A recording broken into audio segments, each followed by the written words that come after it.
Apapun yang kau perbuat, perbuatlah dengan segenap hatimu, seperti untuk Tuhan dan bukan untuk manusia. Kerjakan dengan setia apapun yang ia percayakan, mahkota kehidupan ia janjikan, ia janjikan, ia janjikan bagimu.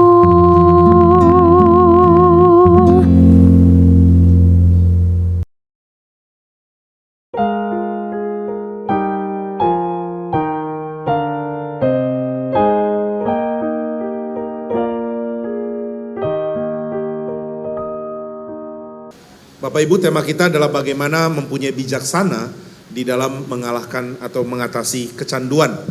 Ada bagian kitab suci yang menjadi dasar dari sesi kita, yaitu dari Efesus 5. Saya akan bacakan Efesus 5 dan saya bacakan dari ayat yang ke-8 sampai ayat yang ke-17. Ayat yang ke-8 sampai ayat yang ke-17 dari Efesus 5. Demikian firman Tuhan.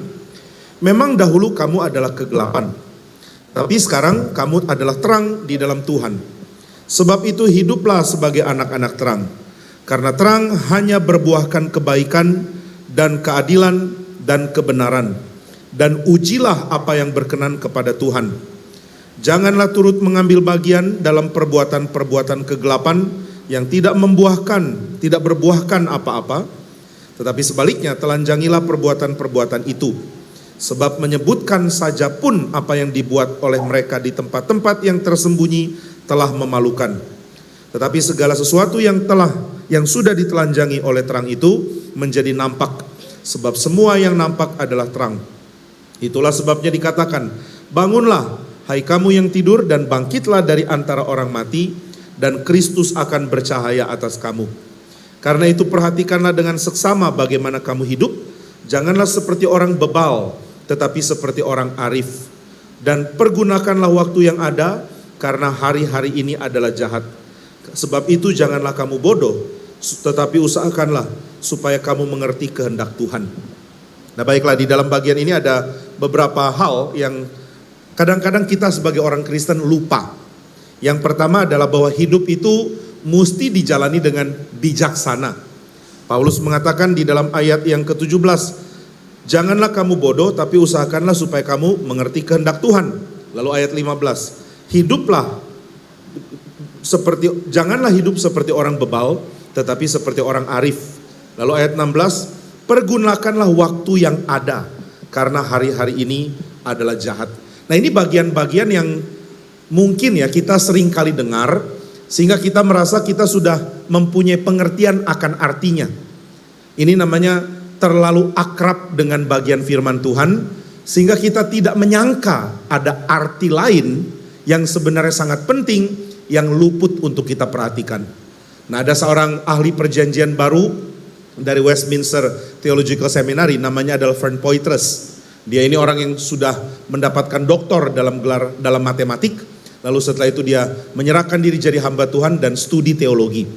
Nah di dalam salah satu buku mengenai hermeneutika, mengenai menafsir Alkitab, Poitras mengingatkan salah satu bahaya salah tafsir adalah karena kita pikir kita sudah tahu artinya. Oh ayat ini sedang bicara pokoknya jangan berdosalah, pokoknya ikut Tuhan. Yang penting saya sudah percaya Tuhan, saya sudah selamat, saya sudah ke surga. Nah tapi orang Kristen yang memahami keselamatan hanya soal keselamatan status. Oh pokoknya saya sudah diselamatkan, kalau mati masuk surga. Dia kehilangan berkat besar di dalam hidup suci. Karena hidup suci adalah berkat besar yang Tuhan mau orang Kristen nikmati juga.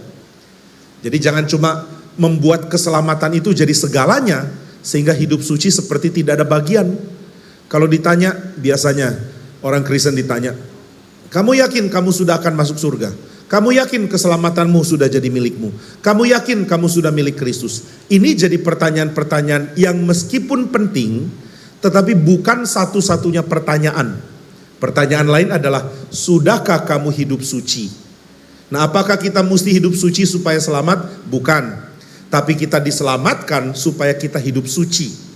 Jadi selamat bukan cuma untuk masuk surga, meskipun itu tentu pengharapan besar yang baik. Tapi selamat juga adalah untuk hidup suci. Ini jelas di dalam surat Efesus, kitab yang sama tapi pasal yang berbeda. Di dalam pasal yang kedua. Di pasal 2 Paulus mengatakan bahwa karena iman kita diselamatkan, karena anugerah kita diselamatkan oleh iman. Kekuatan kita ini bukan usaha kita, jangan ada yang memegahkan diri. Sebab kita ini buatan Tuhan, diciptakan dalam Kristus Yesus, lalu ada kelanjutannya, untuk mengerjakan perbuatan baik, melakukan pekerjaan baik yang telah dipersiapkan Allah sebelumnya. Jadi kita dibenarkan supaya bisa hidup suci.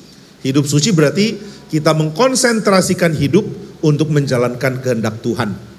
Nah, maka orang Kristen akan mengalami kehidupan yang mempunyai perbedaan yang ekstrim.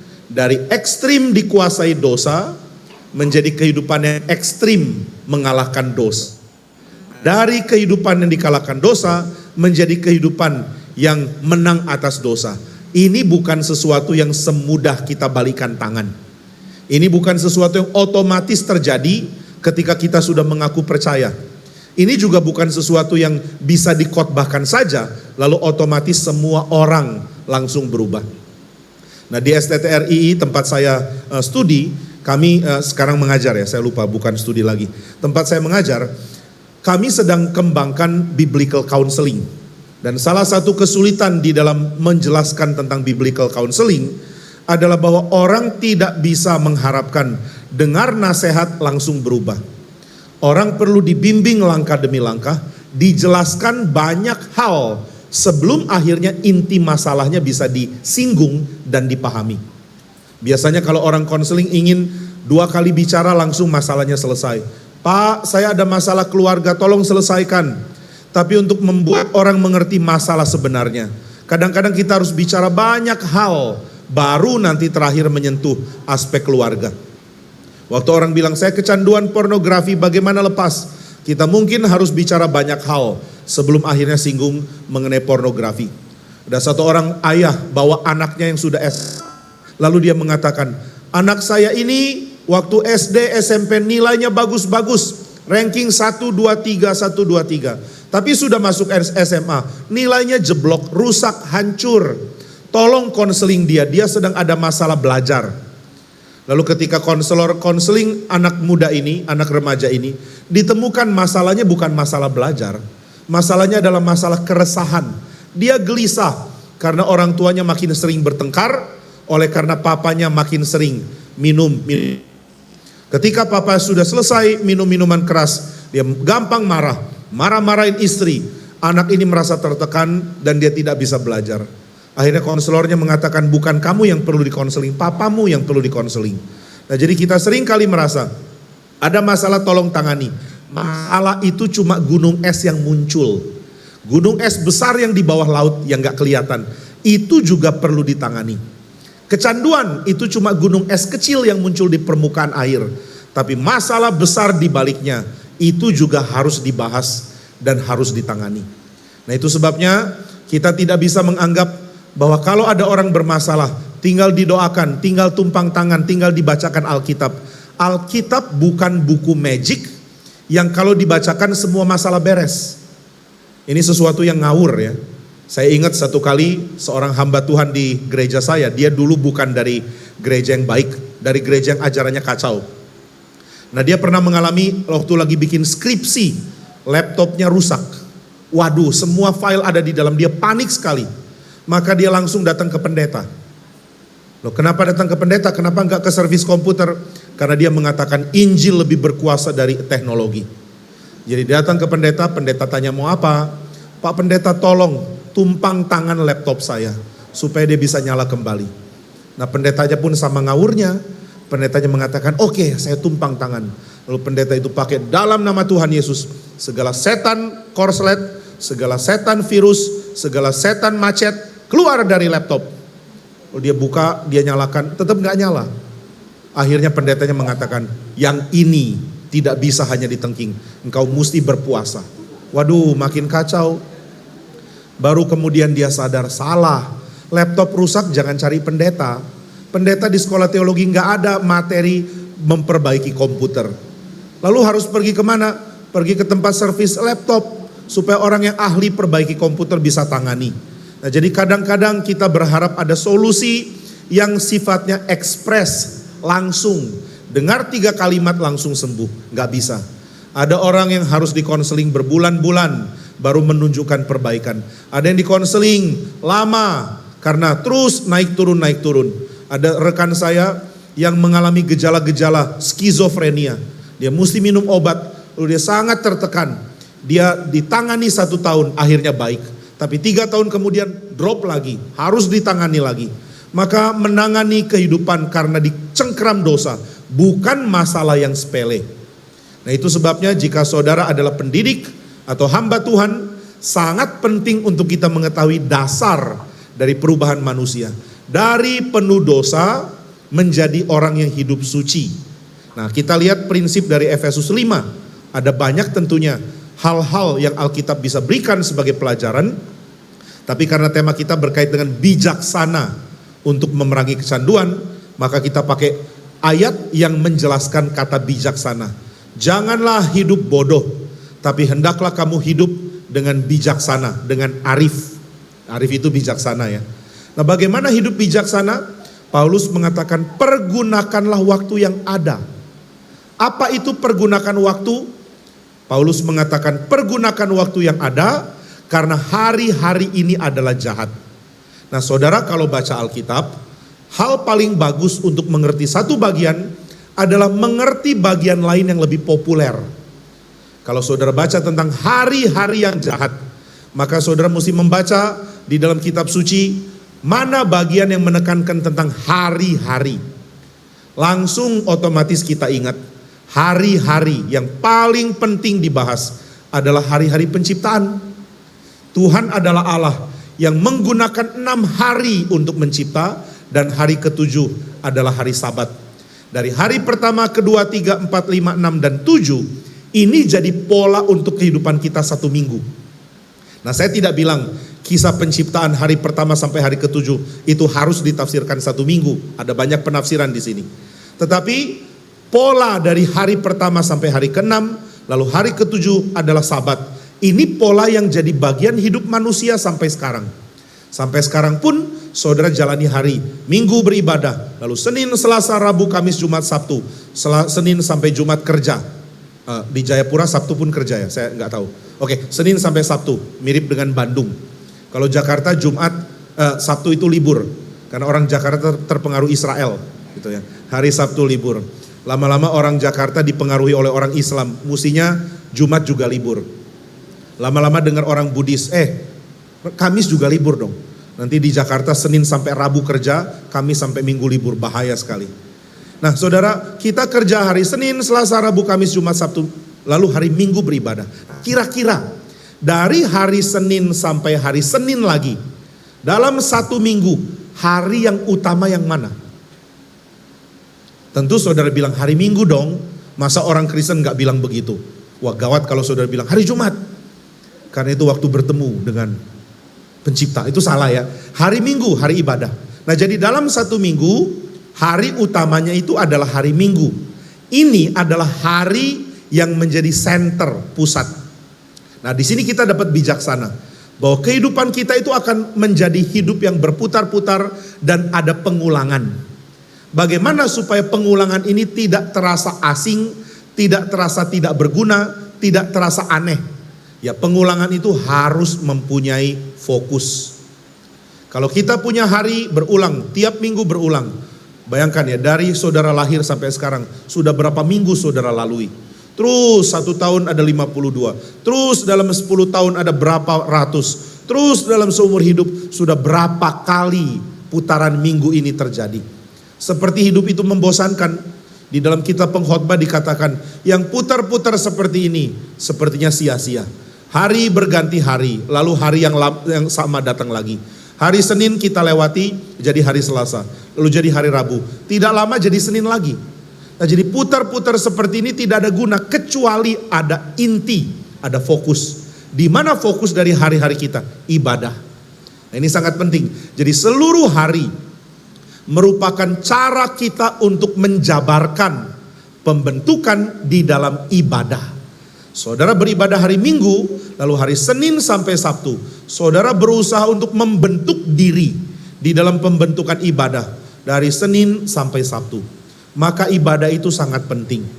Tadi di sesi untuk remaja, saya mengingatkan untuk lepas dari kecanduan. Anak remaja mesti serius dalam kehidupan bergereja. Jangan malas ke gereja, jangan tidak aktif di gereja, jangan tidak peduli kegiatan gereja. Kenapa? Karena waktu kita membuat hidup kita berpusat pada pembentukan di gereja, maka kita dapat kekuatan untuk mengatasi dosa. Nah, jadi Paulus mengingatkan hari-hari ini jahat. Kenapa hari-hari ini jahat?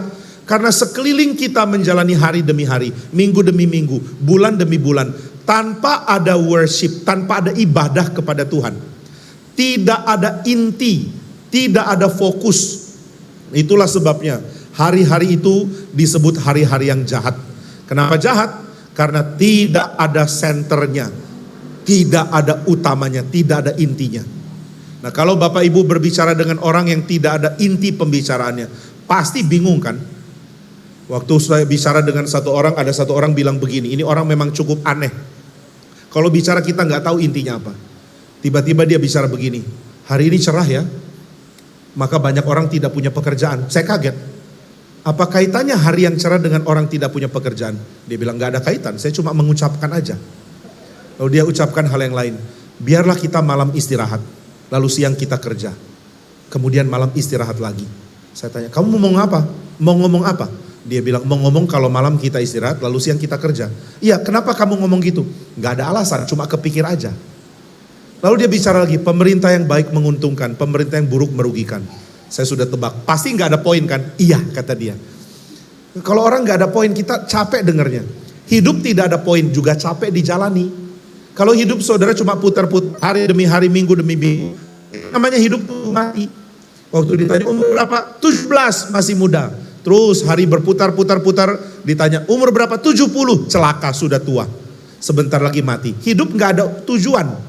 Nah, jadi hari-hari yang jahat adalah hari-hari yang dijalani tanpa mempunyai fokus kepada Tuhan. Nah, berarti kehidupan berdosa dimulai dari rutinitas yang tidak bertuhan. Ini adalah akar atau inti atau awal dari segala macam kerusakan termasuk kecanduan. Orang tidak langsung lahir kecanduan. Ada kasus khusus, ada orang lahir langsung kecanduan. Kadang-kadang ada kasus di mana ibunya kecanduan narkoba, pakai narkoba ketika hamil. Lalu bayinya menunjukkan gejala mundur, bahasa Inggrisnya withdrawal, karena kurang narkoba. Ini kasihan sekali. Tapi ini kasus khusus ya. Nah, kasus yang umum tidak ada orang langsung kecanduan. Semua orang mempunyai kebiasaan rusak yang akhirnya membuat dia kecanduan. Kenapa begitu ya? Karena Tuhan membentuk kita menjadi makhluk yang dibentuk oleh rutinitas kita. Saudara, kalau ingin badan yang bagus, harus punya rutinitas yang bagus. Ini secara teori kita tahu, tapi secara praktek sulit. Saya punya teman yang mengatakan, saya ingin lomba maraton, padahal dia belum pernah lari. Waduh, ini cita-cita yang besar. Saya mau lari separuh maraton dulu, 20 kilo. Jadi dia bertekad, dia beli treadmill yang mahal. Nah, dia orang yang banyak uang jadi nggak masalah. Dia beli treadmill yang mahal. Lalu saya tanya, gimana progres mau separuh maraton? Dia bilang, progresnya adalah baru sampai niat. Loh, bukankah kamu pertama katakan niat ini 6 bulan lalu? Dia bilang, iya. Kamu kan sudah beli treadmill? Iya. Sudah pernah pakai treadmill? Sudah 1 kali. Lah terus, sekarang jadi tempat taruh baju, handuk. Itu treadmill mahal, kenapa pakai begitu? Kenapa kamu tidak terus latihan lari? Dia bilang, saya merasa seperti marmut. Marmut yang jalan lari-lari di tempat melingkar. Jadi gak ada niat ada, tapi gak ada rutinitas menjalankan. Nah, gak ada orang mendadak bangun langsung bisa lari 40 kilo, gak mungkin. Gak ada orang mendadak bangun perutnya 6 pack. Adanya family pack gitu ya. Nah, gak ada orang bangun-bangun langsung punya tubuh yang sehat dan kuat. Dia mesti mempunyai kebiasaan rutin yang lama. Baru badannya terbentuk dan menjadi sehat. Demikian juga hal yang bersifat spiritual. Kita selalu pikir Yang bersifat fisik harus rutin, yang bersifat spiritual kita maunya instan, nggak bisa. Banyak orang lebih suka kalau mengalami pengalaman spiritual yang instan. Rekan saya pernah kasih contoh, saudara kalau bawa kendaraan ya, ada di tempat yang sepi dan angker, lalu hujan deras, mendadak mesin mobil mati. Kira-kira perasaan saudara bagaimana? Huh, mati. Lalu saudara mau coba nyalakan mobil. Waduh gawat. Coba lagi. Wah celaka. Lalu saudara mulai berdoa sama Tuhan. Oh Tuhan, tidak ada yang mustahil bagimu. Engkau tahu permasalahan mobilku. Tolong Tuhan, hujan deras, gelap, sepi, gak ada orang, tempat angker. Oh Tuhan, jangan-jangan ada orang kerasukan setan mirip orang di Gadara. Anugerahkanlah kesembuhanmu bagi mobilku. Lalu setelah doa dalam nama Tuhan Yesus, amin. Saudara coba nyalakan lagi dengan iman. Brum, wah nyala. Pasti saudara langsung kesaksian di gereja hari Minggunya kan. Langsung cerita orang-orang, aku mengalami pengalaman spiritual bersama Tuhanku. Pengalaman spiritual apa? Mobilku mogok di tengah hujan, tengah malam di tempat angker. Lalu aku berdoa dan Tuhan menyembuhkan mobilku. Langsung jadi cerita. Tapi pernah nggak saudara dengar orang memberikan kesaksian seperti ini? Saudara-saudara, saya mengemudikan mobil dengan teratur, memindahkan dengan baik, cek setiap saat, secara rutin masukkan ke bengkel, dan secara rutin menjaga seluruh komponen mobil, sehingga saya tidak pernah mengalami kemogokan. Seru nggak kesaksian begini? Nggak seru ya? Padahal itu yang lebih bagus. Nggak pernah mogok, nggak pernah dapat tanda kutip mujizat, karena rutinitas yang baik. Rutin pelihara mobil sehingga tidak perlu pengalaman berdoa dan dapat mujizat. Mana lebih baik, pengalaman mujizat karena kita teledor, atau pengalaman tidak perlu seperti ada intervensi karena kita punya rutinitas yang baik? Alkitab lebih setuju kita punya rutinitas yang baik. Kalau saudara membaca di dalam perjanjian lama, saudara akan lihat bahwa Tuhan mengatur rutinitas kehidupan Israel melalui hukum Taurat. Semua diatur, makan pun diatur. Semua hidup mereka secara rutin dibentuk oleh Tuhan. Nah berarti Tuhan memang membentuk kita menjadi makhluk yang harus punya habit, creature of habit. Makhluk yang harus mempunyai rutinitas. Tapi rutinitas tidak ada gunanya kecuali rutinitas itu berfokus kepada Tuhan. Nah sekarang saya akan bahas apa yang terjadi kalau rutinitas kita tidak berfokus ke Tuhan. Nah salah satu komponen penting dalam tubuh kita adalah otak kita. Dan otak kita adalah bagian tubuh yang mempunyai mekanisme untuk membuat kita bisa menikmati hidup. Ini penting sekali ya. Saya baca satu artikel dari seorang ahli biologi yang juga Kristen yang menyelidiki binatang, dan dia mengatakan kebanyakan binatang punya aktivitas otak yang lebih memilih penyerangan, bertahan dari penyerangan untuk bisa bertahan hidup. Binatang mempunyai respons fight or flight, bertarung atau lari, lebih kuat daripada insting mencari kesenangan. Binatang juga bisa mencari kesenangan. Dia ingat kalau ada hal yang menyenangkan. Dia bisa dibentuk oleh kesenangan. Tetapi insting dia yang paling kuat adalah untuk bertahan hidup. Nah kebalikannya dengan manusia. Manusia punya insting paling kuat bukan untuk bertahan hidup, tapi untuk mencari kesenangan. Ini aneh ya. Jadi saudara akan lihat ada orang yang rela hidupnya rusak demi menikmati kesenangan. Karena insting kita untuk mencari kesenangan ternyata sangat kuat. Ini bagian dari aktivitas otak kita. Ini desain dari Tuhan. Oh jadi Tuhan membuat kita menjadi makhluk yang mencari kesenangan. Makhluk yang mencari hal-hal yang membuat dia bisa menikmati hidup. Hidup yang nikmat adalah bagian dari ketentuan Tuhan untuk kita menjalani hidup. Wah, kalau begitu otak kita didesain oleh Tuhan untuk mencari kesenangan? Iya.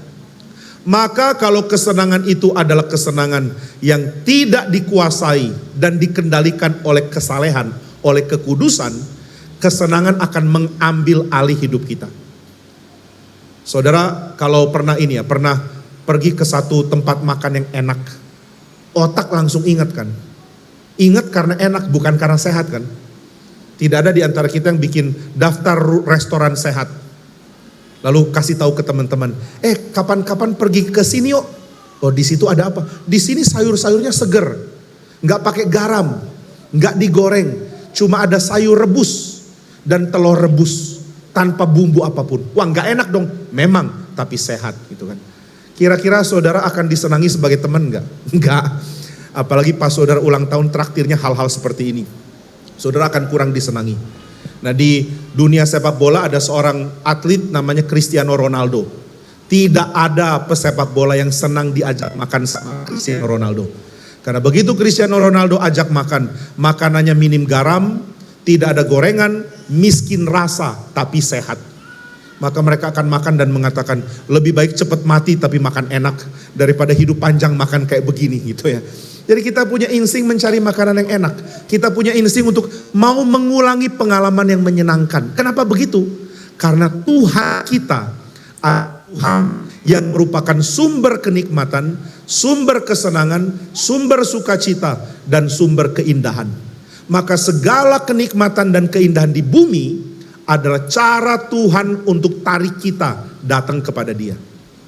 Maka kalau kita melakukan hidup yang rutin tapi tidak bertuhan, kita akan diseret oleh kenikmatan kita, tapi diseret menjauh dari Tuhan, bukan diseret mendekat ke Tuhan.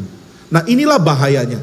Maka kalau kita punya rutinitas yang tidak bertuhan, kesenangan akan mengambil alih. Begitu kesenangan mengambil alih, kita akan menjadi orang yang lupa kewajiban dan tanggung jawab. Kalau sudah lupa kewajiban dan tanggung jawab, kita cari kesenangan, kita cari hawa nafsu, kita cari segala hal yang membuat kita menikmati. Waktu kita mendapat hal yang menikmati, badan kita langsung beradaptasi. Nah, waktu badan kita beradaptasi dengan full, dengan lengkap, ini namanya kecanduan. Jadi kecanduan itu bukan cuma sekadar saudara menyenangi sesuatu ya. Ada yang tanya sama saya, Pak, kalau kecanduannya kecanduan baca Alkitab, dosa enggak? Saya akan bilang, kamu enggak mungkin kecanduan baca Alkitab. Loh, kenapa enggak mungkin? Karena kecanduan itu istilah yang negatif. Kecanduan itu artinya kamu mau lepas tapi enggak bisa. Ada hal yang tidak boleh dinikmati secara berlebihan, tapi kamu tidak bisa menikmatinya dengan tepat, selalu berlebihan. Dan itu merusak. Enggak mungkin baca Alkitab berlebihan merusak. Saudara pernah dengar ada orang yang baca Alkitab berlebihan lalu rusak? Datang ke psikolog, kenapa kamu? Saya punya niat mau bunuh orang. Kenapa? Karena sering baca Alkitab. Enggak mungkin. Dia pasti bohong. Nah, jadi kecanduan itu selalu negatif. Dan kecanduan itu bukan segala dosa disebut kecanduan. Semua orang bisa jatuh dalam dosa. Tapi harusnya orang Kristen tidak boleh kena kecanduan. Apakah mungkin kita hidup suci tanpa dosa sama sekali? Enggak mungkin lah. Bisakah kita menjadi sempurna di bumi ini? Belum. Kita adalah orang berdosa yang tiap minggu harus mengaku dosa. Tiap minggu harus minta ampun karena kita lemah. Kita sering jatuh dalam dosa. Tapi jatuh dalam dosa tidak sama dengan kecanduan. Jadi jangan samakan dengan kecanduan. Kalau saudara marah-marah, lalu saudara bilang celaka, saya sudah kecanduan marah. Belum tentu. Jadi kecanduan itu berarti saudara punya badan tubuh beradaptasi dengan kesenangan yang biasa saudara lakukan. Ketika seorang anak main game, dia belum kecanduan game. Lalu dia menjadikan game rutinitas paling utama dalam hidupnya. Hari berganti hari, hal utama yang dia kejar adalah main game. Pelan-pelan badannya beradaptasi. Bagaimana badan seorang anak remaja beradaptasi dengan game? Yaitu dengan unsur respons dan setelah itu ada rangsangan. Rangsangan dan respons. Rangsangan dan respons adalah bagian penting dari ketangkasan kita, dari syaraf motorik kita. Maka kita senang permainan olahraga. Saudara mungkin senang main bulu tangkis. Kenapa? Karena main bulu tangkis ada kaitan antara respons dan rangsangan. Saudara dirangsang oleh shuttlecock yang dipukul lawan. Lalu saudara berespons dengan kejar dan pukul. Ini membuat badan saudara terkoordinasi dengan baik. Dan otak saudara mengeluarkan segala zat yang diperlukan untuk membuat saudara merasa tenang, merasa sehat, dan merasakan bahagia. Itu sebabnya olahraga penting. Tapi main game melakukan stimulasi dan respons, rangsangan dan respons dengan titik yang ekstrim melampaui olahraga biasa. Tetapi meskipun rangsangannya ekstrim, koordinasi tubuhnya nggak ada. Main game kan cuma pencet-pencet toh. Kecuali pakai ada helm namanya virtual reality. Saudara sedikit jalan-jalan gitu ya. kemudian seperti masuk dalam dunia lain. Tapi respons dan rangsangan ini tidak boleh dialami karena terlalu ekstrim merangsang kesenangan dan terlalu ekstrim di dalam membentuk pikiran kita. Sehingga respons dan rangsangan, stimulan dan respons berlangsung terlalu cepat. Begitu berlangsung terlalu cepat, badan dia mulai beradaptasi. Bagaimana beradaptasi? Dengan mulai memperkirakan seluruh lingkungan sebagai lingkungan yang bergerak cepat. Nah, ada orang yang senang sekali main namanya game first person shooter. Jadi dia jadi orang sudut pandang orang pertama lalu tembak-tembak musuh. Ini permainan cepat sekali. Dia mesti tangkas, dia mesti cepat berpikir, dia mesti cepat bereaksi. Dan akhirnya dia terbiasa. Otaknya mulai menganggap seluruh dunia harus secepat itu. Nah, begitu otaknya sudah menganggap dunia harus secepat itu, selesai main game dia kaget, kok dunia lambat ya? Waktu dia pergi ke sekolah dia kaget, kok guru bicaranya lambat, ngantuk, membosankan. Waktu dia datang ke gereja dia kaget, kenapa pendeta khotbah lama sekali, kenapa nggak ada yang nembak-nembak, kenapa tidak ada yang muncul di jendela, kenapa tidak ada orang-orang mau bunuh saya lalu saya tembak mereka. Ini respons dan stimulannya jadi terlalu pelan. Dan karena terlalu pelan, dia mulai merasa bosan. Nah, saudara perhatikan baik-baik, bosan tema yang muncul sama kita 1000% lebih banyak daripada 30 tahun lalu. 30 tahun lalu orang yang merasa bosan tidak sebanyak sekarang. Kenapa orang sekarang gampang rasa bosan? Karena apapun cepat. Sekarang kirim WA, nggak dijawab 2 menit sudah ngamuk. Dulu kirim surat 1 minggu baru sampai. Saya kirim surat ke kakek, opa yang saya cintai, bagaimana kabarnya, bagaimana kondisi. Waktu itu seekor angsa yang dia pelihara. Bagaimana angsa di sana? Sudah dikasih makan belum? Lalu saya kirim suratnya, 1 minggu baru sampai di kakek saya. Opa bilang, angsanya sudah mati 2 hari yang lalu, gitu ya. Sudah kelamaan dia menerima surat saya. Lalu 1 minggu kemudian baru sampai ke saya. Lama sekali. Maka kita dilatih sabar. Memang ada hal-hal yang harus ditunggu. Ada hal-hal yang perlu waktu. Tapi karena respons dan stimulannya cepat sekali di dalam dunia sekarang. Maka banyak anak muda gak bisa sabar, gak bisa tunggu, gak bisa tenang, gak bisa duduk dan dengar khotbah yang panjang. Sayangnya bukan cuma anak-anak, orang dewasa pun ikut-ikutan kejangkitan penyakit ini. Kalau dengar khotbah panjang badannya mulai gelisah. Wah saudara, kalau datang ke GRI, kalau nggak biasa dengar khotbah panjang datang ke GRI, itu kursi seperti neraka, api gitu ya. Pantat mulai panas. Lu lihat pendeta kok khotbah panjang sekali ya. Kok lewat 20 menit? Lalu sudah lewat 20 menit tiba-tiba pendeta mengatakan, baiklah itulah tadi sharing kegiatan kita. Sekarang kita akan masuk ke dalam khotbah. Hah? Baru mau khotbah? Waduh. Nah ini ya, kita sudah terbiasa dengan dunia yang distimulasi dengan cepat. Sehingga dunia asli kelihatan lambat dan itu bahaya. Di abad yang ke-18, ini catatan dari seorang namanya Mark Knoll, ahli sejarah gereja Amerika. Di abad 18, rata-rata khotbah durasinya itu adalah 1 sampai 1,5 jam, kadang-kadang 2 jam. 1,5 jam, kadang-kadang 2 jam. Ini bahasa Inggris loh ya. Bahasa Inggris lebih singkat dari bahasa Indonesia. Jadi kalau di Indonesia kan mungkin sudah 2 jam. Nah tapi di abad yang ke-20, rata-rata khotbah adalah 20 sampai 30 menit. Jadi kemampuan orang mendengar khotbah turun drastis. Dan Mark Knoll mempersalahkan TV. TV bikin orang punya respons dan stimulan cepat bergerak. Apalagi dunia game. Maka kalau orang nonton TV nggak tentu kecanduan. Kalau anak-anak main game di dalam rutinitas. Saya tidak bilang nggak boleh ya. Tapi kalau dia menjadikan kegiatan main game utama yang paling menyenangkan, dia tidak lama lagi akan kecanduan. Nah itu sebabnya badan kita beradaptasi dengan kebiasaan senang. Dan kalau badan sudah beradaptasi, tidak bisa cuma diberitahu untuk berubah. Karena ini urusan fisik, fisiologi namanya. Nah maka kalau saudara bilang ke orang yang kecanduan, berhenti dong. Dia bilang mau tapi gak bisa. Sehingga sulit sekali berhenti dari kecanduan. Nah inilah bahan yang penting untuk kita sebagai pengajar atau orang tua atau guru untuk pahami. Jangan berpikir nasihat itu cukup dan orang yang tidak mau dengar nasihat adalah orang yang membantah, bandel dan keras hati. Bukan. Karena orang mengatakan saya sudah dengar nasihatnya tapi saya tidak bisa menjalankannya. Hati dan roh taat tapi lagi lemah. Kenapa Paulus bilang daging lemah? Karena tubuh, daging itu maksudnya tubuh. Tubuh kita sudah beradaptasi dengan kesenangan-kesenangan yang berdosa itu. Wah, kalau begitu bagaimana mengatasinya? Saudara, mengatasi kecanduan harus dilakukan dengan membuat kebiasaan baru di mana tubuh kita akan beradaptasi ulang. Dan semua kebiasaan baru awalnya sangat sulit. Karena badan kita nggak ada di situ. Nah, maka semua orang yang kecanduan perlu ditangani dengan step-step yang sama. Step pertama, dia mesti punya kebiasaan yang baru. Kebiasaan apa? Yaitu kebiasaan di mana seluruh rutinitasnya berfokus ke Tuhan. Dia mesti belajar untuk berpikir bagaimana studi, fokusnya ke Tuhan. Pergaulan, fokusnya ke Tuhan. Bekerja, fokusnya ke Tuhan. Menjalankan pacaran atau pernikahan, fokusnya ke Tuhan. Nah, bagaimana ini terjadi? Alkitab mengatakan berfokus ke Tuhan itu bukan teori, tetapi menjalankan firman. Apa sih artinya fokus ke Tuhan? Artinya fokus ke Tuhan adalah menjalankan kehendak Allah. Maka Paulus mengatakan, usahakanlah supaya kamu mengerti kehendak Allah. Kamu mengetahui yang baik, kamu tahu yang benar. Nah, maka di dalam mengetahui kehendak Allah, saudara akan berfokus ke Tuhan.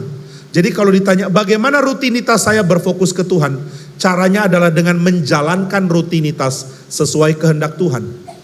Kalau saudara kerja, saudara mesti tahu apa sih kehendak Tuhan bagi saya dalam pekerjaan ini. Kalau saudara punya bisnis, saudara mesti tahu kenapa Tuhan mau saya buka bisnis ini.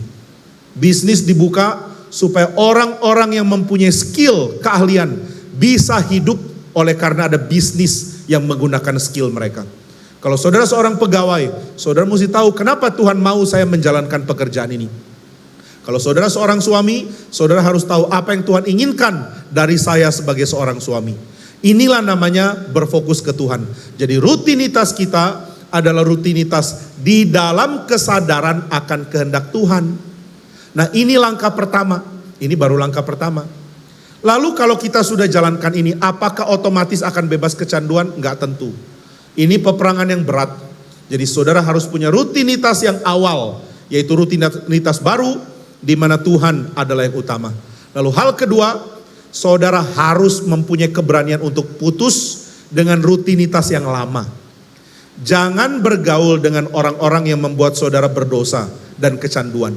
Yang kecanduan minuman keras, jangan lagi kumpul-kumpul dengan orang yang minum. Ada satu orang menangis, saya mau berhenti mabok tapi kok nggak bisa. Lalu pendeta tanya, gimana rutinitasmu? Malam-malam kemana? Malam-malam pergi ke bar. Loh, kenapa ke bar? Ya karena mau kumpul sama teman-teman. Nggak bisa, kamu nggak boleh kumpul dengan mereka lagi. Kalau mau lepas dari kecanduan, tidak boleh pakai komunitas yang bikin kecanduan. Mau lepas dari pornografi, jangan berteman dengan orang-orang yang menyukai pornografi. Mau lepas dari seks bebas, jangan bergaul dengan orang-orang yang menyukai seks bebas. Pergaulan yang buruk akan merusakkan kebiasaan yang baik. Jadi harus berani memutuskan diri dari relasi dengan yang lama. Itu harus ada. Itu yang kedua. Yang pertama, rutinitas baru di dalam Tuhan. Yang kedua, putus dari rutinitas yang lama. Putus dari segala keadaan yang lama. Saya punya seorang anak muda ya, sedang dibimbing. Dia begitu kecanduan pornografi, sehingga dia pernah mengatakan, kalau satu hari tidak memikirkan tentang hal yang berkait dengan pornografi, dia tidak bisa berpikir. Dia kaget, kenapa saya bisa begini ya? Dia nggak bisa pikir kecuali dia pikirkan hal yang bersifat pornografi. Saya mengatakan ini terjadi karena otakmu sudah beradaptasi dengan kesenangan pornografi. Saudara, manusia itu tidak pernah didesain untuk nonton orang lain punya hubungan seks. Itu namanya voyeurism. Voyeurism itu merusak pikiran. Jadi kalau kita menonton orang lain berhubungan seks, otak kita akan dirusak. Dan akhirnya kita akan mengalami pengalaman yang aneh. Pengalaman yang merusak. Pengalaman yang bikin kita dibentuk dengan cara yang salah. Itu sebabnya pornografi pasti menyebabkan kecanduan. Karena otak saudara akan dirusak di luar dari desainnya. Tuhan menginginkan relasi seksual dilakukan oleh suami istri di dalam pernikahan yang sah. Dan hanya suami istri yang boleh menikmati. Tidak ada pihak ketiga. Tidak ada yang menonton. Maka menonton orang lain melakukan hubungan seks adalah sesuatu yang menyimpang dari kehendak Tuhan. Nah, maka dia mengatakan, saya tidak bisa berpikir kecuali memikirkan hal yang berkait dengan pornografi. Tapi saya mengatakan, ini karena otakmu sudah dibentuk dengan cara seperti itu. Bagaimana bisa lepas? Bikin rutinitas baru. Awal-awalnya kamu akan sengsara, hidup mirip neraka berhari-hari sampai otakmu mulai beradaptasi ulang. Maka dia mulai buang segala hal yang dia pikir akan mengaitkan dia dengan pornografi. Dia punya iPad, dia kasih ke saya. Pak Jimmy, tolong pegang iPad saya. Oh, saya bilang, terima kasih untuk pemberianmu. Oh enggak, bukan pemberian Pak. Titip pegangin. Saya tanya, kenapa? Karena kalau saya pegang iPad ini, tidak lama saya akan akses pornografi dari situ. Jadi saya titip iPad saya. Lalu saya bilang, memang cuma iPad kamu bisa akses pornografi? Ya sebenarnya dari handphone bisa. Tapi kalau saya kasih handphone ke Bapak, saya nggak bisa kontak siapa-siapa, nggak bisa belanja, nggak bisa pakai QRIS. Jadi tolong Pak, yang handphone tetap saya pegang. Lalu dia mengatakan, saya juga akan putuskan untuk pindah tempat. Dia pindah kos. Dia nggak mau kos sendirian. Dia mau kos dengan teman gerejanya. Jadi dia bilang, saya mesti kos berdua. Lalu dia tidak mau pulang ke kosnya, kecuali temannya sudah ada di tempat kos. Dia nggak mau sendirian. Akhirnya dia nongkrongnya di gereja dan di perpustakaan. Jadi orang yang saleh loh. Kadang saya pulang dari pelayanan, dia sudah ada di gereja. Persekutuan pemuda di Bandung, itu dimulai jam 5. Dia sudah dari jam 2 sudah ada. Saya kaget, lu ngapain dari jam 2? Oh, cari tempat aman. Di sini saya tidak mungkin berani akses pornografi. Kalau benar berani, saya bisa dicincang sama Pak Jimmy, katanya. Jadi di sini saya aman. Dia rubah hidup. Nggak bisa loh, orang cuma komitmen. Aku mau meninggalkan hidup yang lama. Tapi nggak ada reaksi, nggak ada perwujudan, nggak ada langkah konkret. Nah, maka dia rubah hidupnya, dia pindah kos. Dan dia tidak mau mengisi pikirannya dengan apapun yang berbau pornografi lagi. Selama berbulan-bulan dia bilang, mungkin ada 2 hampir 3 bulan, hidupnya seperti sengsara. Mata kuliahnya sulit dia mengerti, nilai dia drop, berat loh. Dia bilang, aduh Pak, nilai saya mulai drop, gimana kalau semester ini saya rusak nilainya? Tapi langsung dia bilang, lebih baik saya gagal kuliah daripada gagal dalam hidup suci. Jadi dia bertahan, pokoknya gak bisa konsentrasi, biarin. Dia tanya sama saya, yakin ya Pak? Pikiran saya nanti akhirnya akan beradaptasi. Yakin. Berapa lama? Gak tahu. Wah, dia kaget. Gimana kalau 4 tahun? Ya sudah 4 tahun, saya bilang. Waduh gawat, masa saya harus bertahan 4 tahun? Lalu saya tanya sama dia, kamu kecanduan pornografi berapa lama? Dia bilang 8 tahun. Ya berarti kamu 8 tahun dibentuk. Mungkin perlu 8 tahun diperbaiki. Wah gawat, masa 8 tahun diperbaiki? Tapi dia bilang, oke, saya tetap mau jalankan. Puji Tuhan, gak sampai 3 bulan, pikirannya jernih lagi. Setelah 2 bulan lebih, hampir 3 bulan, dia mulai bisa konsentrasi, dia mulai tidak pikirkan hal-hal yang berbau pornografi. Dia mulai bisa berpikir normal. Ini baru normal. Maka yang pertama, kebiasaan yang baru di dalam Tuhan. Yang kedua, buang kebiasaan lama, buang hidup yang lama, buang pola yang lama. Lalu apa yang ketiga? Yang ketiga adalah saudara mesti punya upgrade kesenangan. Kesenangan saudara mesti dinaikkan tingkatnya. Karena tidak ada kesenangan yang agung menyebabkan kecanduan. Semua yang bikin kecanduan itu kesenangan yang remeh. Mana ada di antara kita yang kecanduan menolong orang miskin? Itu kesenangan agung. Kesenangan agung tidak akan bikin orang kecanduan. Kesenangan yang remeh itu bikin kecanduan. Coba bikin daftar kecanduan. Kecanduan pornografi, kecanduan seks bebas, kecanduan rokok, kecanduan narkoba, kecanduan obat bius, kecanduan main game, kecanduan media sosial. Semua itu hal yang gak penting. Boleh ada, boleh enggak. Yang seks bebas gak boleh ada, Jadi ini bukan hal penting. Ini adalah hal-hal yang manusia tidak harus lakukan. Nah maka untuk meninggalkan kecanduan, hal pertama, pola hidup baru di dalam Tuhan. Hal kedua, pola hidup lama dibuang. Yang ketiga, upgrade kesenangan. Karena kalau tidak, saudara pasti akan jatuh lagi. Kenapa pasti? Karena pikiran saudara tidak mungkin melupakan kesenangan yang pernah dilakukan. Nggak mungkin. Sudah bersih, hidup tidak jatuh dalam dosa selama 10 tahun, mungkin tahun ke-11 jatuh lagi. Kenapa jatuh lagi? Karena masih senang hal yang lama. Jadi perlu upgrade kesenangan. Nah di dalam ayat yang dikatakan, Paulus mengatakan, bangunlah hai kamu yang tidur, bangkitlah dari antara orang mati, dan Kristus akan bercahaya atas kamu. Apa itu bercahaya? Bercahaya itu menunjukkan kemuliaannya. Tuhan mau menunjukkan kesenangan yang sejati. Maka mari mulai senang hal yang agung. Saya pernah bicara dengan satu orang, seorang supir travel. Dia adalah seorang supir travel dari Malang ke Surabaya. Waktu itu saya tinggal di Malang, pelayanan di Malang. Dan kadang-kadang kalau harus pelayanan keluar kota atau keluar pulau, saya naik penerbangan dari Surabaya. Nah ini ada supir travel yang terus pakai lagu-lagu dangdut. Waduh, lagunya dangdut terus. Dan saudara tahu ya, lagu dangdut itu jelek. Bukan jelek karena ini disenangi oleh rakyat banyak, bukan. Tapi jelek karena tujuan utamanya adalah rangsangan fisik yang bersifat seksual. Nada, ketukan, irama, melodi itu berkait dengan kemabukan dan seksualitas. Ini satu teori ya, bukan saya menghina, ini fakta. Namanya fakta harus terima kan. Kalau saya mengatakan, saudara-saudara sekalian, saya adalah orang yang langsing, saudara nggak perlu terima, karena itu bukan fakta. Tapi kalau saudara bilang ke saya, Pak, mungkin Bapak harus mengurangi makan dan perbanyak olahraga, saya nggak boleh marah sama saudara, karena itu fakta. Nah sama, kalau saya bilang musik dangdut adalah musik yang berkait dengan kemabukan dan seksualitas, jangan marahin saya, karena ini fakta. Nah dia pasang musik-musik ini, wah nadanya, kemudian lagi kata-katanya. Kata-katanya seperti ini maaf ya, saya mesti ngomong ini contoh aja. Kata-katanya, Mas, dekat lagi Mas, Mas dekat lagi Mas, Mas di sini dingin Mas, Mas dekat lagi Mas, peluk dong aku, peluk dong aku, Itu nadanya, itu liriknya loh. Jadi kalau saudara bilang, Bapak jangan menghina lagu dangdut, memang begitu kok nadanya. Mas dekat dong Mas, Mas, saya sampai ingat sampai sekarang, itu belasan tahun. Ini kecanduan namanya. Lalu saya ajak bicara supir ini, Pak, lagunya bagus ya? Dia bilang, iya bagus. Saya bilang, saya kurang suka Pak. Dia bilang, Bapak kan selera tinggi, saya orang kampung. Lalu saya tanya, Bapak lahir di mana? Dia bilang, saya lahir di Malang. Oh Bapak lahir di Malang, kota Malang? Iya. Saya lahir di Gorontalo Pak, lebih kampung. Jadi tempat lahir Bapak dengan tempat lahir saya masih lebih kampung tempat lahir saya. Lalu saya tanya dia, Bapak masa kecil di mana? Malang. Saya masa kecil di Pangalengan, desa. Jadi saya lebih kampung dari Bapak. Tapi dia bilang begini, itu kan dulu, Bapak dulu kampung, sekarang sudah luar negeri katanya.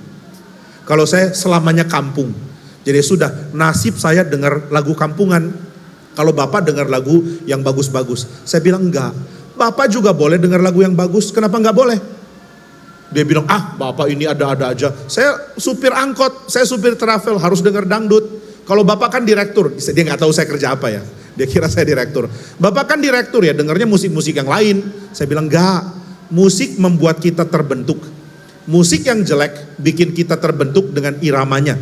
Musik yang bagus bikin kita memikirkan hal-hal yang agung. Maka saya kasih tahu, kalau saya senangnya Beethoven, ngomong gini aja dia udah kagum. Wah, Bapak keren sekali. Apa itu Pak? Katanya dia nggak tahu. Lalu saya bilang, Beethoven pernah bikin satu lagu bagus.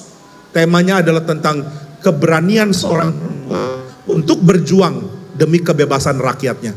Ada perempuan bangsawan yang rela dihina, rela dipecat dari keluarga bangsawan demi membela rakyat.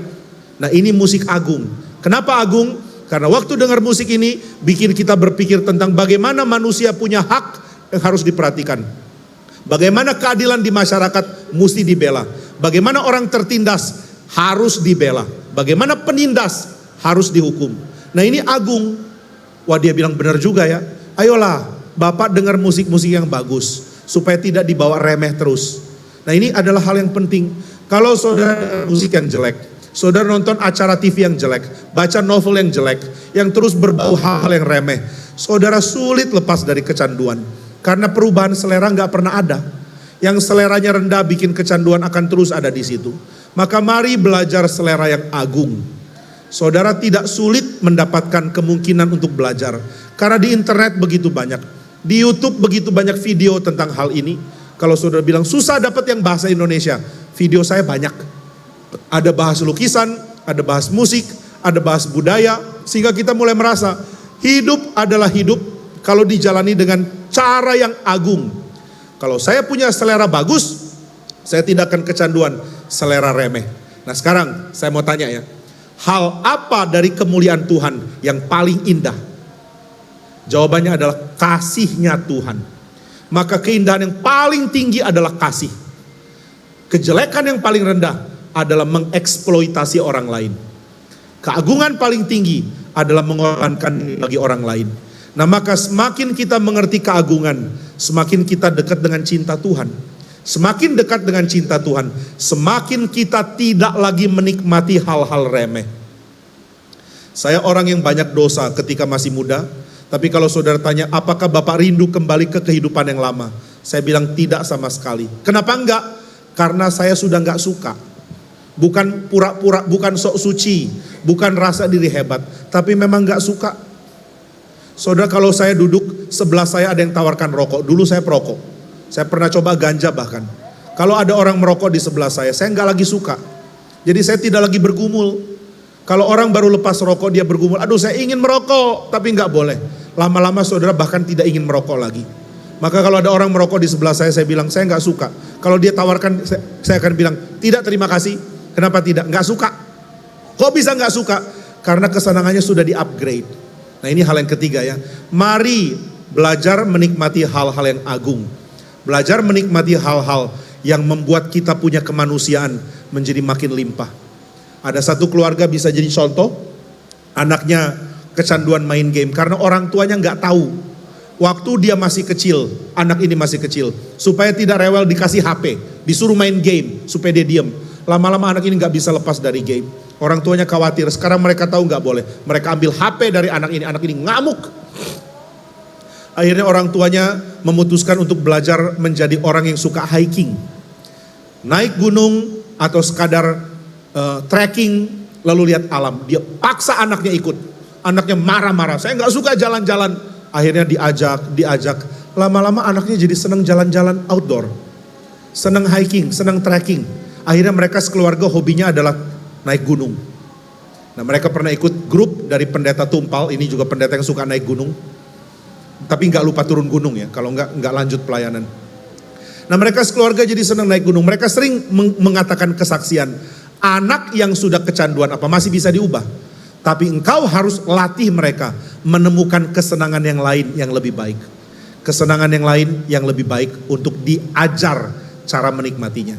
Nah, ini hal yang ketiga.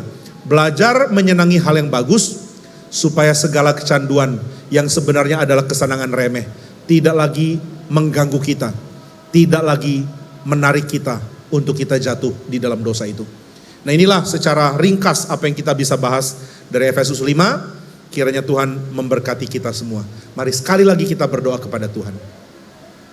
Bapa yang di surga, kami memohon supaya Engkau beranugerah kepada kami, sehingga kami mengerti bagaimana bertekun menjalankan kehidupan yang baik, sehingga kami terhindar dari kecanduan. Dan jika kami Tuhan percayakan untuk membimbing orang lain yang ada dalam kecanduan, kami mohon Tuhan tolong kami, supaya kami berbijaksana menuntun mereka dengan pengertian dari kitab suci yang sangat limpah. Kiranya Tuhan berkenan tolong, di dalam nama Tuhan Yesus kami berdoa dan bersyukur. Amin. Baik Bapak Ibu sekalian, pertanyaannya adalah apa jenis-jenis kesenangan yang dari Tuhan? Banyak sekali ya, semua kesenangan itu dari Tuhan asal tidak disalahgunakannya. Relasi seksual itu dari Tuhan asal dilakukan dalam pernikahan. Kesenangan makan itu dari Tuhan, kemudian kesenangan mempunyai fisik yang diberikan kenikmatan oleh suhu yang tepat, oleh pemandangan yang bagus itu dari Tuhan. Semua kesenangan itu dari Tuhan. Setan tidak memberikan kesenangan tapi menyelewengkannya. Jadi hanya ada kesenangan yang benar jalurnya dan kesenangan yang diselewengkan. Nah, yang diselewengkan ini yang akhirnya menyebabkan kecanduan gitu ya. Jadi semua kesenangan yang benar, yang baik itu dari Tuhan. Jadi kita justru melihat bahwa kesenangan yang merusak itu cuma minor. Ya, bukan minor sedikit, tapi banyak hal yang merusak. Tapi semuanya itu sebenarnya adalah penyelewengan dari berkat bagus yang Tuhan mau berikan. Apa hubungan tema dengan gambar di spanduk? Sangat penasaran arti gambarnya. Itu gambar mengenai pendidikan, dan ini adalah gambar yang menjadi pola dari brosur dari STEMI mengenai KKR regional. Jadi saya mungkin sedikit jelaskan tentang STEMI. STEMI ini ada beberapa kegiatan. Kegiatan utama adalah pelayanan pendeta Stephen Tong. Nah, ini pelayanan seperti Kapin, kemudian KKR Natal atau Paskah yang dipimpin pendeta Stephen Tong. Nah, di bawah dari pelayanan itu ada yang namanya Tim Kebangunan Nasional. Ini ada brosur khusus yang warnanya biru kalau sudah tahu ya. Ini Tim Kebangunan Nasional. Nah ini seminar atau kebaktian yang ada di dalam level secara skala itu lebih kecil dari yang pendeta Stephen Tong, tapi masih menengah, tidak sekecil yang KKR regional. Jadi cukup besar, tapi belum selevel pendeta Stephen Tong. Nah seminar TKN ini sudah dilakukan di beberapa tempat, yang paling besar itu di Surabaya, ada 2.200 mahasiswa yang ikut. Lalu di nomor 2 besar itu di Tondano, ada 1.900 mahasiswa ikut. Nomor 3 besar itu di Karawaci, ada 1.700 mahasiswa yang ikut. Nah ini namanya tim kebangunan nasional punya acara juga di bawah STEMI.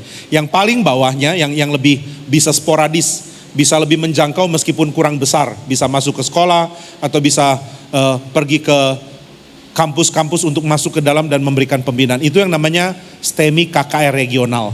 Nah jadi pola brosurnya itu yang dibuat. Jadi kalau sudah tanya apa kaitan dengan tema, brosurnya lebih kaitan kepada level acara dari STEMI-nya begitu. Tapi kalau mau dipaksakan ada kaitan ya bisa aja sih. Itu ada seorang bapak yang bijaksana mengatakan ke anaknya, "Nak, jangan kecanduan." Nah itu kira-kira. Berapa jam waktu terbaik untuk bermain atau gunakan HP? Untuk kita sebagai afiliator, reseller, jualan dengan target atau menggunakan medsos bagi kita orang Kristen. Saya pikir tidak ada panduan karena ada orang perlu kerja lebih lama dengan HP mereka.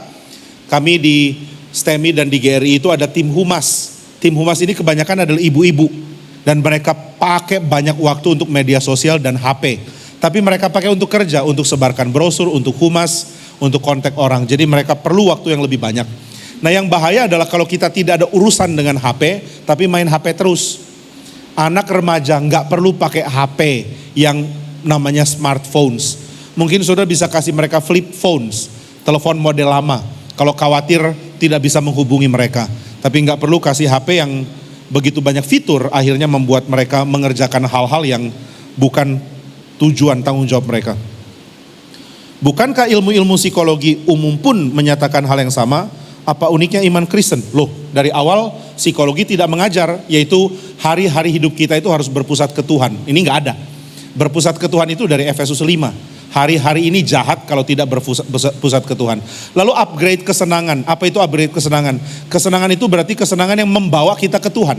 Semua kesenangan yang suci membuat kita ingin jadi berkat bagi sesama, ingin seperti Tuhan, ingin mendekat ke Tuhan. Ini nggak ada di dalam psikologi sekuler. Psikologi sekuler kebanyakan berasal dari dua aliran. Sekarang psikologi sekuler sudah banyak dipengaruhi oleh filsafat yang bersifat consciousness. Filsafat dari Husserl, kemudian dari Martin Heidegger, dari Soren Kierkegaard. Tapi aliran yang lebih lama banyak dipengaruhi oleh dua orang, yaitu Sigmund Freud dan Carl Jung. Dan Freud dan Jung mempunyai konsep bahwa psikologi manusia itu terbentuk dari titik awal kita ada di dunia. Maka sistem dari psikologi ala mereka adalah menyelidiki apa yang salah di masa lalu. Nah ini nggak ada metode ini disetujui di dalam bahan hari ini. Jadi kita tidak sedang mengikuti tradisi dari filsafat sekuler, psikologi sekuler. Meskipun psikologi sekuler pun memberikan kepada kita sumbangsi mengenai istilah, gejala, dan juga penyelidikan yang bersifat lama dan teratur mengenai kondisi psikologi manusia. Jadi banyak ya. Apakah mungkin mengatasi kecanduan pornografi seorang diri tanpa bantuan komunitas? Sulit. Kenapa sulit? Karena sulit bagi kita untuk meninggalkan dosa tanpa ada yang mengecek dan memberikan penyeimbang, check and balances, cek dan teguran. Kita ini orang bebal kok. Kita senang berdosa diam-diam, lalu kira kita bisa bertobat diam-diam. Saya nggak bilang kalau saudara mau bertobat mesti bikin pengumuman di warta gereja, bukan. Atau minta pendeta, tolong pendeta jadikan saya bahan khotbah, bukan. Tapi saudara mesti punya beberapa orang lah paling tidak yang saudara percaya, yang tidak akan menggosip, yang akan berbagian di dalam menolong dan menegur saudara. Ada orang yang punya kelemahan, gampang sekali terangsang untuk mau cari perempuan, jadikan pacar lalu tidur dengan dia. Nah ini dia mau bertobat, dia mau jadi orang Kristen, lalu dia minta ada orang-orang yang tegur kalau dia mulai mendekat ke perempuan dan mulai menyendiri. Nah ini baik ya, jadi dia merasa dia tidak sanggup dan dia akhirnya memerlukan orang-orang yang akan dipakai Tuhan menegur. Bagaimana jika seseorang yang sudah mengalahkan kecanduannya tapi mengalami kecanduan lagi? Hal apa yang harus ia lakukan? Nah, ini namanya relapse, jatuh kembali.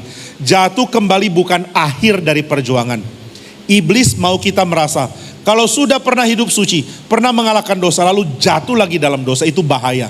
Memang bahaya, tapi bukan akhir dari cerita. Mari bangkit lagi. Jangan putus asa karena jatuh dalam dosa yang lama, yang sepertinya sudah ditangani, kemudian jatuh lagi. Jadi hal pertama yang harus kita miliki sebagai sikap adalah jangan putus asa. Hal kedua, jangan remehkan. Karena kejatuhan kedua kali akan mengikat lebih kuat. Dan ini menjadi bahaya. Jadi jangan remehkan, tapi jangan putus asa. Yang sudah pernah berdosa, lalu bertobat, lalu hidup suci, lalu jatuh lagi dalam dosa. Jangan merasa hidup sudah berakhir, pertobatan tidak berguna, Tuhan tidak menolong, kekudusan sulit. Jangan. Tapi sudah harus tahu bahwa ada perjuangan konsisten, tekun. Itu sebabnya di dalam teologi reform, di dalam 5 bagian dari Canons of Dort, dikatakan bagian kelima, harus ada ketekunan orang-orang saleh. The perseverance of the saints. Tuhan mengaruniakan Roh Kudus yang akan menolong kita bertekun, tapi kita harus memiliki ketekunan. Kita mesti bandel dalam arti positif. Apa maksudnya bandel? Balik lagi. Berdosa, bertobat lagi. Martin Luther mengatakan, bertobat lebih kuat dari dosa. Dosa 10 kali, bertobat 11 kali. Ini bukan meremehkan dosa ya, tapi jangan putus asa. Tapi ingat yang kedua, jangan remehkan. Karena dosa yang kedua kali menguasai akan lebih kuat dari yang pertama di dalam hal mengikat.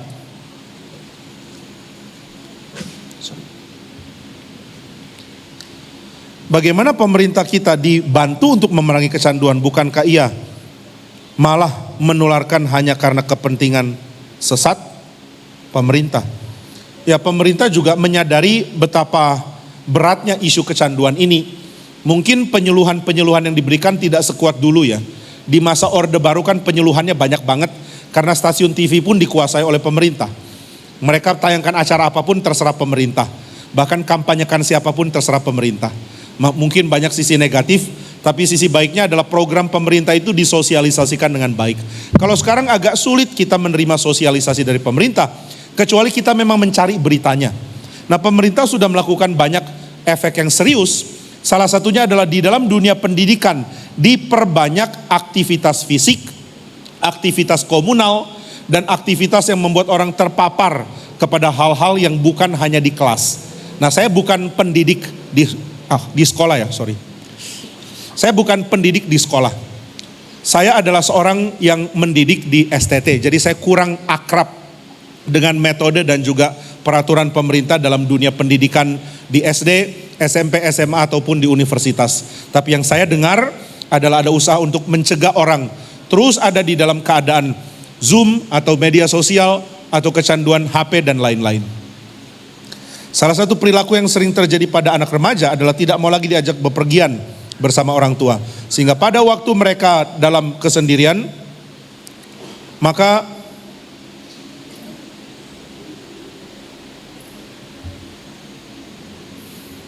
apa ini? Maka something adalah cara mengusir kesepian mereka. Oke.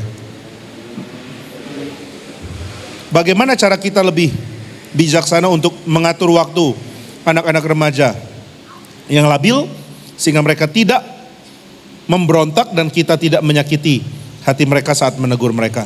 Saudara mesti punya keseimbangan antara memberikan ketegasan dengan kelonggaran.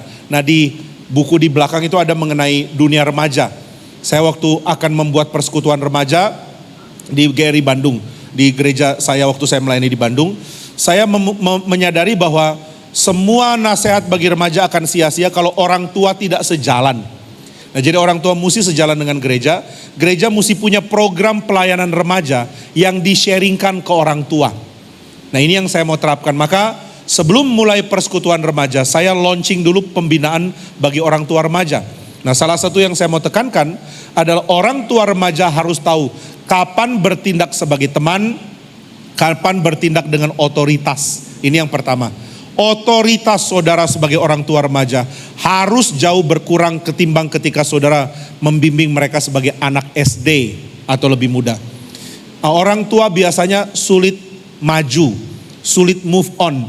Anak sudah 17 dianggap 7 selamanya. Cuci dulu tangan sana, makan gak boleh gini, harus begini, harus begitu. Anak remaja kalau di Alkitab itu harusnya sudah diberikan porsi orang dewasa di dalam hal mengerti hidup. Nah, jadi harusnya kita perlakukan mereka sebagai orang dewasa. Kita boleh sindir dan bercanda kepada mereka lebih daripada marah dan tegas untuk hal-hal yang kurang penting. Kalau kamar mereka berantakan, sindirlah daripada memberikan mereka ultimatum. Kalau kamar masih terus berantakan, dicoret dari warisan misalnya. Ini akan membuat anak remaja merasa marah. Mereka itu masih banyak sisi kanak-kanak. Tapi mereka tidak mau orang tua menganggap mereka anak-anak.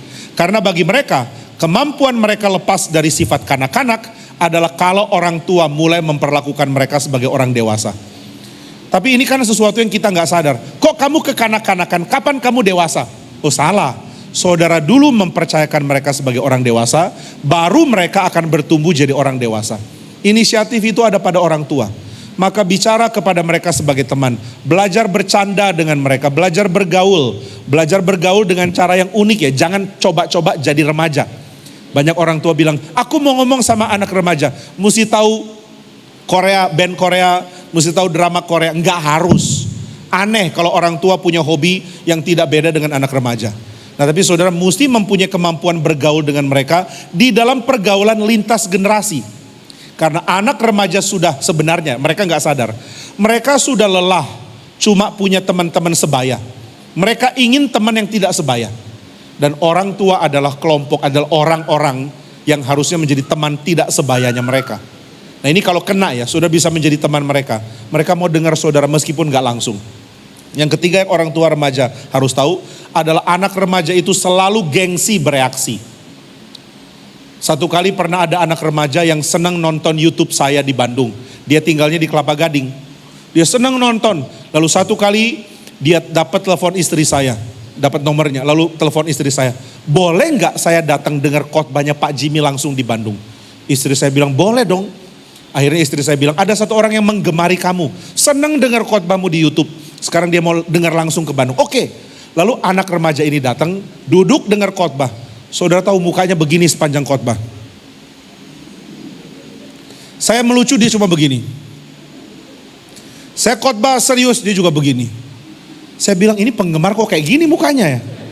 Terus gak ada reaksi. Begitu selesai saya ketemu dia jabat tangan, dia senang sekali. Oh bisa ketemu. Lalu saya tanya, tadi bisa ngerti khotbahnya? Bisa Pak. Apa yang saya khotbahkan? Dia ceritakan detailnya bagus sekali. Nah jadi kalau kita gak ngerti kita udah marah-marah kan. Mukamu kok gitu sih? Senyum dong. Nanti dia senyum terpaksa makin marah sama saudara. Jadi anak remaja punya reaksi yang gak tertebak. Saudara memberikan nasihat, mereka punya muka kayak pepaya, masem. Jangan langsung dimarahin. Kamu gak boleh kesini.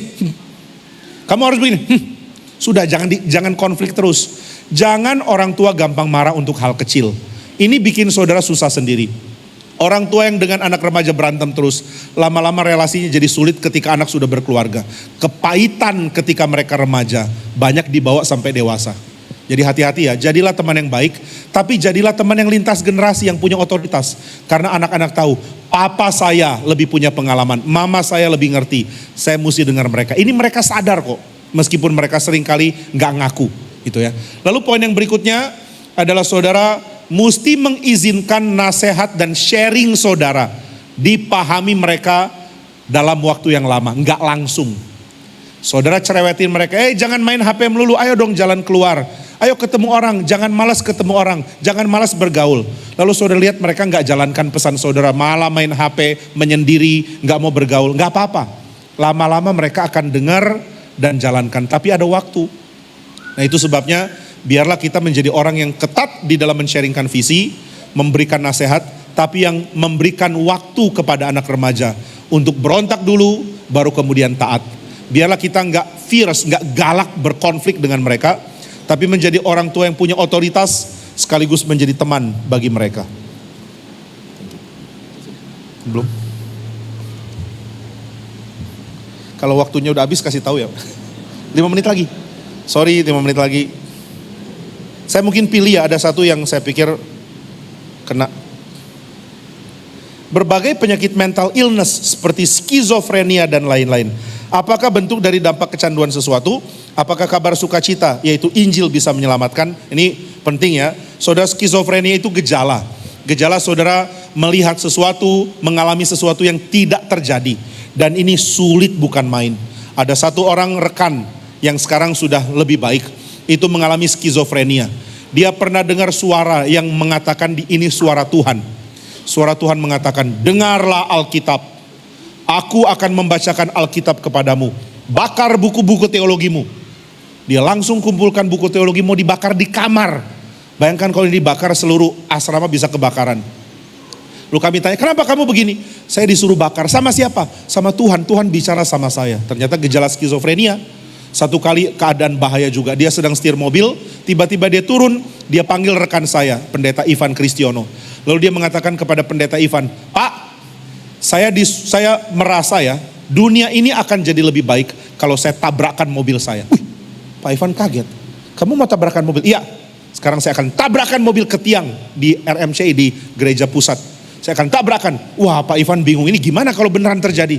Lalu dia cuma ajak rekan saya ini untuk berdiskusi. Yang suruh siapa? Oh, ini perasaan saya. Perasaan datang dari mana? Perasaan saya ini seringkali benar loh, kata dia.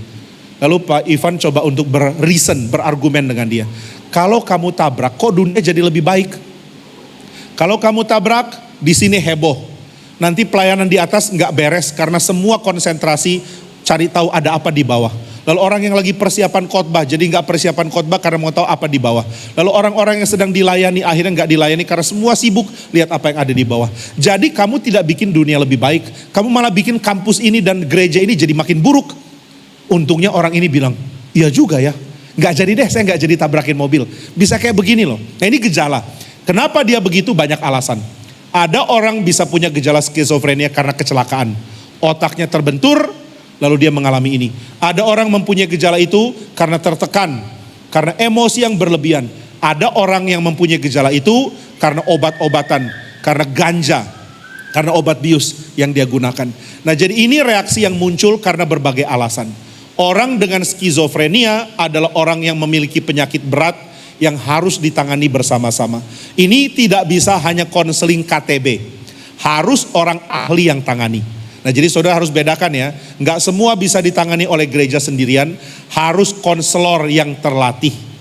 Nah, itu sebabnya meskipun saudara hamba Tuhan atau saudara kenal ada hamba Tuhan, ada pendeta, jangan tuntut dia untuk punya kemampuan tangani segala macam mental illness. Karena mental illness ini bidang studi yang khusus. Di sekolah teologi ini bidang studi merupakan penjurusan yang khusus. Jadi jangan tuntut hamba Tuhan saudara mesti maha tahu. Omniscient. Ini ada yang skizofrenia tangani, ini ada yang depresi tangani. Semua keadaan-keadaan normal. Lalu ada keadaan rusak di dalam level yang masih belum dalam. Ini bisa ditangani dalam berjemaat. Ada kecanduan yang sudah masuk ke dalam keadaan agak parah, tapi masih bisa ditangani dengan peringatan dari sesama orang Kristen. Ada hal yang gangguannya berat, mesti ditangani pendeta. Ada hal yang merupakan mental illness yang parah, yang mesti ditangani oleh orang yang spesifik belajar hal ini. Nah, jadi inilah sebabnya mari kita berharap ya, bidang konseling di gereja, biblical counseling dan juga pengertian interaksi antara psikiatri dengan iman Kristen ini makin banyak dilakukan. Karena sekarang kita lihat makin banyak orang perlu pelayanan model seperti ini. Dan kalau ada di antara saudara punya keluarga, teman atau anggota keluarga yang mengalami mental illness atau skizofrenia, jangan malu karena mereka. Ini penyakit. Penyakit bisa terjadi pada siapapun. Kalau saudara kena cancer, masa harus malu? Saudara bilang, mamaku kena cancer. Shh, jangan bilang-bilang ini rahasia. Enggak usah. Biar orang tahu dan mendoakan. Karena ini sakit kok. Demikian orang kena mental illness dan skizofrenia. Nah, maka yang perlu dicari tahu, apakah ini karena kecanduan atau karena hal-hal lain. Nah, ini yang nanti orang yang mengerti bisa membantu untuk mendiagnosa. Apakah kebiasaan mengeluarkan kata-kata kotor sama dengan kecanduan? Bagaimana menghilangkan kebiasaan dalam mengeluarkan kata-kata kotor? makian di tengah komunitas yang sering seperti ini. Ini bukan digolongkan level kecanduan umum, tapi nggak ada orang yang jadi gelisah karena nggak ngomong kotor ya. Saya gemetar, kenapa? Nggak ngomong kotor. Udah mulai teriak, disensor. Lega gitu kan, nggak ada. Tapi ini merupakan kebiasaan cara bicara. Nah, di satu sisi Tuhan tidak menghina komunitas yang rendah, lalu cara bicaranya itu rendah. Saudara, ketika Tuhan Yesus sedang berkhotbah, melakukan mujizat, ada ibu-ibu mengeluarkan kata-kata vulgar, kata-kata kotor yang sebenarnya milik orang-orang yang kampungan dan tidak berpendidikan. Dia teriak begini, terpujilah payudara yang menyusui engkau. Itu kan ada di Alkitab ya. Terpujilah payudara yang menyusui engkau. Ini kata-kata gak sopan. Tapi Yesus tidak marahin ibu-ibu ini. Kata-kata kotor, tengking mulutmu, atau saya jahit gitu, enggak. Yesus mengatakan yang bahagia adalah yang mendengarkan firman dan menjalankan. Nah, ini kalimat Yesus. Berarti Yesus tidak marah kepada orang yang kurang pendidikan lalu punya bahasa vulgar, karena cuma itu yang mereka tahu. Teman-teman bicara begitu, gak ada pendidik, gak ada kemampuan bicara yang sopan, cuma tahu bahasa vulgar. Nah, ini sesuatu yang masih Tuhan toleransi tapi tidak baik. Saya gak bilang ini baik. Tapi ketika saudara mulai mengatakan kata-kata berdasarkan emosi, mau bicara supaya orang lain sakit, mau mengatakan kalimat supaya orang lain merasa rendah, mengatakan kalimat karena marah, ini dosa besar. Enggak peduli saudara mengatakan kata makian ataupun ayat Alkitab. Kalau intensi marahnya besar, itu dosa. Misalnya saudara benci sekali sama seseorang, umpama ya, Pak Daniel marah sama saya, Pak Daniel benci sama saya. Lalu Pak Daniel mulai mau mengeluarkan kalimat untuk menunjukkan dia benci saya. Dan dia mengatakan, Alkitab berkata, kiranya engkau dihardik oleh Tuhan. Ini kan bukan kata kasar kan? Tapi itu berdosa. Kenapa? Karena dikeluarkan dengan intensi benci yang besar. Ini contoh ya, Pak Daniel gak benci saya. Saya juga gak benci Pak Daniel, aman lah. Saya gak mungkin benci dia. Kalau saya benci dia, saya gak tidur malam ini. Harus cari tempat lain. Nah, jadi saudara sekalian, kadang-kadang kata kasar itu adalah kata pergaulan. Orang akrab lalu bicara-bicara hal-hal kasar. Saya nggak bilang ini benar, ini salah dan harap bisa diperbaiki dengan lebih baik. Tapi yang Tuhan benci adalah kata-kata yang diucapkan karena marah. Di Alkitab dikatakan, kalau kamu menyebut saudaramu jahil, menyebut saudaramu kafir, kamu berdosa besar. Karena kamu marah kepada dia, maka kata apapun yang dipakai untuk menunjukkan kebencian, itu Tuhan benci. Nah, lalu bagaimana dengan orang yang terbiasa bergaul dengan kata-kata kasar? Nah, saya ingin beritahu bahwa kemampuan intelektual itu berkait dengan berbahasa. Makin dia belajar, makin dia mengerti berbahasa formal. Bahasa formal itu penting ya. Saudara, ketika kita bergaul, kita ingin seefisien mungkin bicara untuk dimengerti. Jadi kita ngomong yang penting orang ngerti gitu ya. Kalau saya bicara secara non formal, misalnya saya ngomong sama teman saya, tolongin yang itu dong, itu kesinin, selesai. Tapi kalau saya mau tulis tulisan akademik, atau saya ingin menjawab ujian, atau saya ingin membuat suatu karya tulis, saya harus pakai bahasa formal. Apa sih bahasa formal itu? Bahasa formal adalah bahasa yang lebih rumit untuk menghindari kesalahan mengerti. Nah, jadi ketika orang mau berbahasa formal, pikiran dia akan dipakai lebih berat daripada bahasa biasa. Nah, jadi saudara, saya tidak melarang saudara berbahasa non formal, tapi saudara harus punya kesempatan di mana saudara terbiasa mengekspresikan diri di dalam bahasa yang formal. Karena ini akan melatih kemampuan kita berpikir. Jadi mungkin kalau ada orang yang suka mengeluarkan kata-kata kotor, ya saudara bilang, kalau mau otakmu improve, berhentilah bicara kata-kata kotor. Apakah ngomong kotor itu dosa? Enggak seberdosa orang yang marah dan mengatakan kalimat-kalimat karena marah. Tapi tetap bukan hal yang baik. Kira-kira begitu.